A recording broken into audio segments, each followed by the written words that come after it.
Imagine the hottest place on Earth. Arizona desert, 118 degrees, the air itself is trying to cook you alive. 13 of the most lethal snipers the United States military has ever produced, men with confirmed kills so far away they needed satellites to verify them, step up to the firing line. Rifles worth more than supercars. Custom ammo hand-loaded by wizards. One target. 4,000 meters out. 2.5 miles of pure hell. Wind that changes its mind every half-second. Mirage that makes the target dance like it's drunk. Bullet drop of over 800 feet. Flight time almost 4 full seconds. 13 shots. 13 earth-shattering booms that rattle your soul. 13 misses. Not one piece of steel even flinches. The general rips off his sunglasses, face redder than the sun, voice like gravel and fury. Is that it? Is that the best we've got? You could hear a pin drop in a sandstorm. Then, one woman's voice, calm, quiet, colder than the dark side of the moon, slices through the silence. Permission to take one shot, sir. Every single head turns so fast you hear spines crack. Out of the shadows walks a captain nobody respects, nobody invited, nobody even noticed until this exact second. No combat patches, no swagger, just an old rifle and eyes that have already seen tomorrow. If you've ever been ignored, laughed at, told you're not one of us, told stay in your lane, told you'll never be good enough, then smash that like button right now and do not blink for the next 20 minutes. Because on the Jones Life Stories today you're about to witness one woman, one bullet, and one impossible shot that didn't just hit steel. It obliterated every excuse, every doubter, and every single lie the world ever told her. This is the day the desert itself shut up and listened. This is the legend of Viper 1. Let's roll. Dawn cracks bloody red over Fort Huachuca, Arizona. Captain Emily Brooks wakes without an alarm, 32 years old, medium height, brown hair twisted into a knot so tight it could hold back a hurricane. Nothing about her screams special, and that's exactly the point. She drops to the freezing barracks floor and knocks out 50 push-ups like the concrete owes her money. Then sit-ups until her scars burn, old scars nobody on this post dares ask about. From under her bunk, she drags a battered rifle case that officially doesn't exist anymore. Inside sleeps an M210 sniper rifle retired 3 years ago. Off the books. Every morning she breaks it down blindfolded, cleans every spring, every thread, reassembles in 4 minutes flat because muscle memory never clocks out. She brews coffee in a dented steel pot, black, no sugar, no cream, just fire and fuel. Stands at the window watching the sun gild the mountains while the rifle gleams on her cot like it's waiting for Judgment Day. By 600, she's striding across the grinder to the logistics office where she keeps supply chains perfect and ammo counts flawless. Not sexy, not combat, just vital. A squad of loud young bucks jog past throwing whistles. Hey, coffee girl, got donuts today. Inventory princess coming through. Emily keeps walking, boots crunching gravel, but her eyes track everything. The tiny hitch in the third guy's knee. The way the fourth baby his shoulder, wind speed from the flags, distance to the range from the echo of practice rounds. She sees it all like the desert itself is whispering secrets only she can hear. At the ammo depot, a rookie drops a crate. Rounds spill everywhere. Mixed calibers, chaos. The kid swears and drops to his knees. Emily kneels beside him, no words. Sorts every single bullet by caliber, grain, and maker in under 30 seconds. Rookie gawks. How did you? She stands, dusts her palms. Practice. Walks away. Staff Sergeant Lopez watches from the doorway, squints hard. That wasn't luck, that was schooling, deep schooling. He files it away, but stays quiet. Disrespect doesn't stop there. Later, she finds the daily precision rounds manifest deliberately soaked in oil and stuffed in a trash barrel. Sabotage designed to make the coffee girl miss deadline and look incompetent. She doesn't say a word. Pulls a fresh sheet and rewrites 400 lines from perfect memory. Batch numbers, expiration dates, weights, every digit flawless, 5 minutes early. The 2 junior armorers who did it slink past pretending they didn't just get destroyed without her raising her voice once. Silence heavier than any shouting. That's how real power moves. Family, remember this on the Jones Life Stories. Sometimes the loudest statement is the one nobody hears you make. Briefing room, 15 officers, Major Powell clicks through slides. 4,000-meter trial, experimental extreme range program, picking shooters for Phantom Rebirth. Names flash on screen, top-tier snipers, match winners, combat vets with confirmed kills that would make horror movies blush. Emily's name never appears. Powell doesn't even look at her. Combat billets only, no supply officers. She nods once, no pushback, no whine, but her knuckles go white for half a heartbeat. Outside the door staff, Sergeant Lopez blocks her path, barrel-chested, voice dripping condescension. I saw you sort those rounds, good logistic trick, good for a support role. But this is combat. 4,000 meters isn't about counting beans. It's about killer instinct. You don't have it, don't embarrass the command. Go count boxes and leave impossible to the professionals. Emily tilts her head, gaze like ice water. Sergeant. The stomach for the math is the only thing that separates a shooter from a gambler. And my math is perfect if the range opens up. I'll see you on the line. She walks past, leaves him standing there with a vein popping in his temple, unsure if he just got threatened or promised public humiliation. Later she walks back to quarters alone under a sun that feels personal, passes the range where the chosen shooters warm up. Doesn't slow down. In her room she opens a wall locker, lifts out a small cedar box. Inside a faded photo of 5 soldiers in desert camo, younger Emily actually smiling, surrounded by her squad. Beneath the photo, a silver casing etched with coordinates and a date, Afghanistan 2016. She shuts the box, slides it back into shadow. Some ghosts stay buried. 2 days later, the entire base packs the extreme range lane, heat so thick you can chew it. General Ryan Carter stands razor sharp in front of hundreds. Behind him, a jumbotron shows a target 4,000 meters out, almost 2.5 miles of pure hell. This isn't ego, Carter booms. This is stretching what humans can do.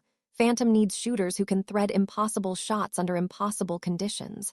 1 round, ring steel, you're in. A nervous colonel pulls him aside, whispering frantic. Sir, 14-degree temperature inversion, oscillating mirage. Simulations say it's physically impossible. We're about to crush morale. Carter pulls out a worn photo of his Kandahar fire team, tucks it away, voice like gravel. Impossible is exactly what Phantom needs. The distance stays. Every miss today is a lesson we learn here instead of in a hot zone. 13 elite snipers step up. Men with metal racks heavy enough to sink ships. Operators with 3-digit body counts.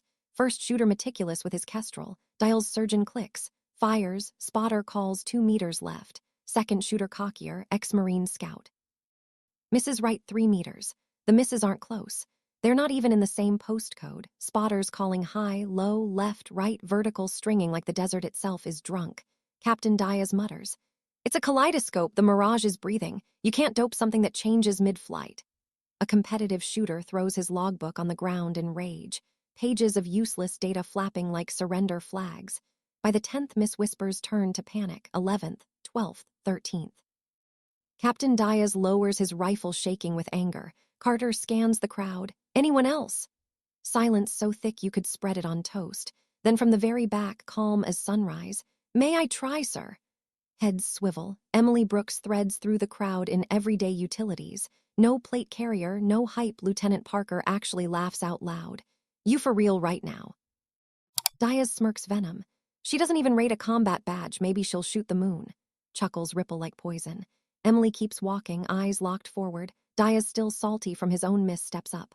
Wait, General, if she's gonna make a circus, at least make it fair. She uses my rifle, fresh 0. She hasn't touched precision in 3 years. Carter starts to shut it down, but Emily cuts the air like a blade.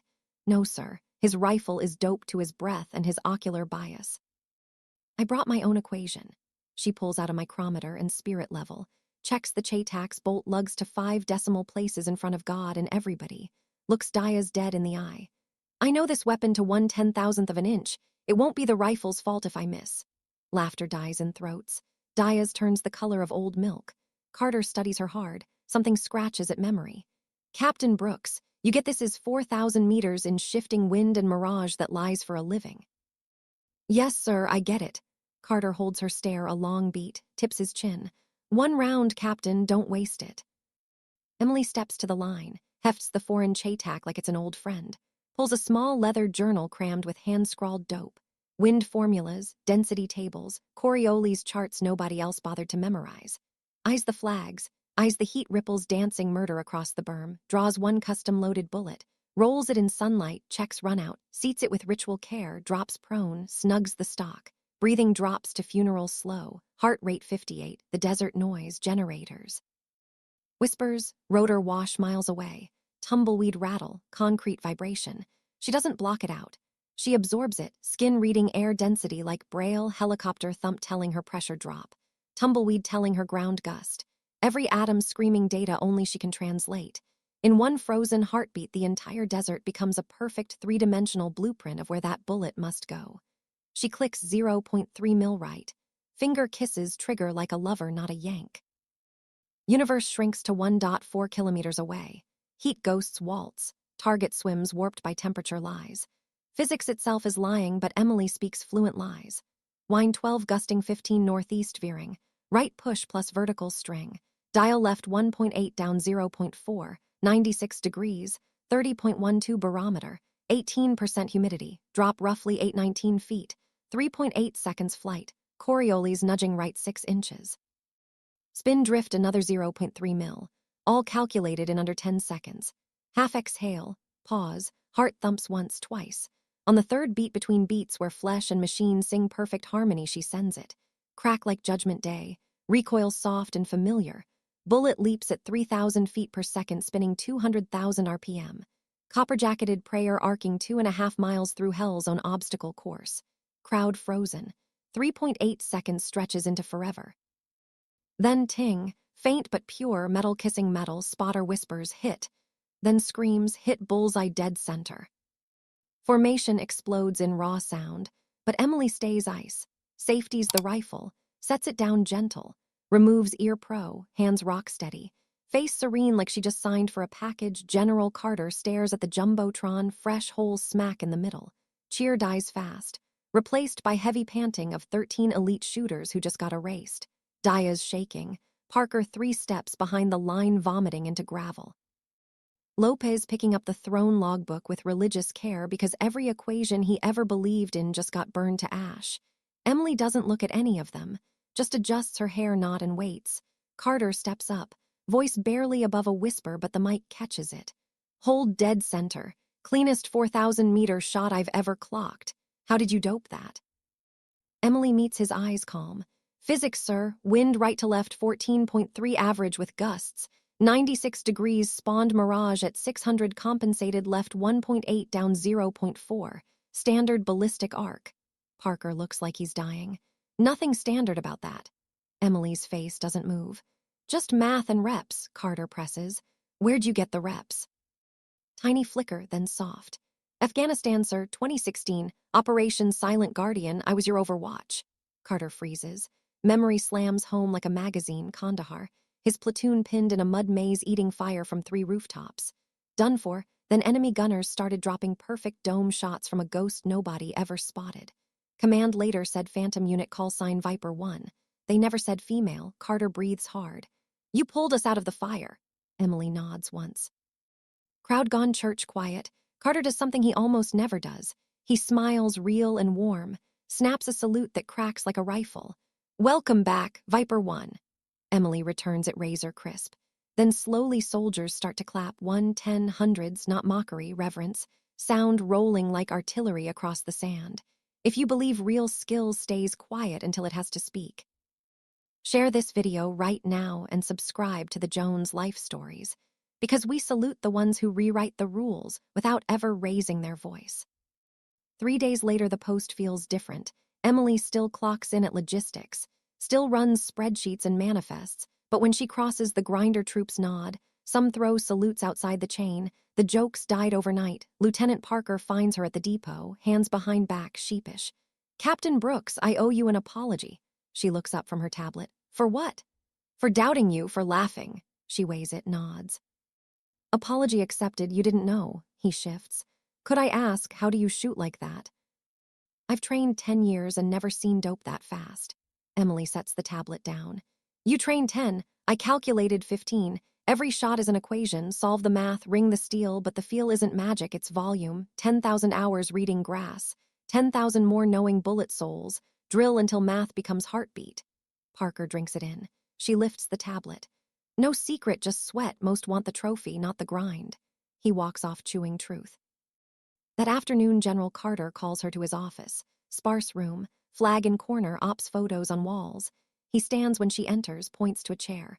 Park it. She sits ramrod. Carter opens a drawer, lifts out a small cedar box. I dug Phantom Cell 2014-2017, 47 confirmed past 1,500 meters, 17 missions, 0 friendly KIA, you were primary shooter. Emily stays quiet. Then the unit folded after Cobble's screw-up. Most operators slid to other teams, but you asked for supply. Why? Emily studies her boots.